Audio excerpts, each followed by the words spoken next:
Assalomu alaykum muslimalarim. Bugun yakshanba dam olish kuni. Dam olish kunidan foydalanib, barcha oila a'zolarimiz bilan bizanikida yig'ildik. Bahori eng shirin taomi bo'lmish ko'k somsani buvijongilar, opajongilar bilan birgalikda tayyorladik. Biza oilaviy ko'k somsani yoqtiramiz.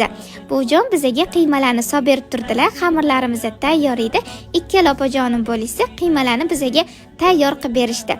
Oyjon bilan birgalikda biz somsalarni tugib, pishirishga pechga ham hisob qo'ydik. Somsalarimizni ko'rinishi juda ham chiroyli chiqdi. Ko'pchilikning qo'li teggan narsa baribir mazali bo'ladi, to'g'rimi? Somsalarimiz pishib chiqqunicha men ham uy ishlarimni boshlab oldim. Har kuni bog'chaga borib o'tdim. Oshxonalarimni generalniy уборка qilishga vaqtim bo'lmayotdi. Shu dam olish kunidan foydalanib oldim. Ikkala oshxonamni generalniy уборкасini ham boshlab oldim. Agar oldin esingizda bo'lsa, faqatgina billur sredstvasini ishlatardim, lekin hozir ko'pgina sredstvalarning zararini eshitib, chistolga o'tib oldim. Ikkala oshxonamni ham chistolda tozalab oldim. Do-posle holatlarini o'zingizlar videoda ko'rib turibsizlar. Baribir tozalikka hech narsa yetmaydi, to'g'rimi? Endi bu tozalagan oshxonam kamida menga 3-4 kunga yetib beradi. Yaxshi top-toza oshxonalarda bemalol taom tayyorlaymiz. Oila a'zolarimizga mehr beramiz.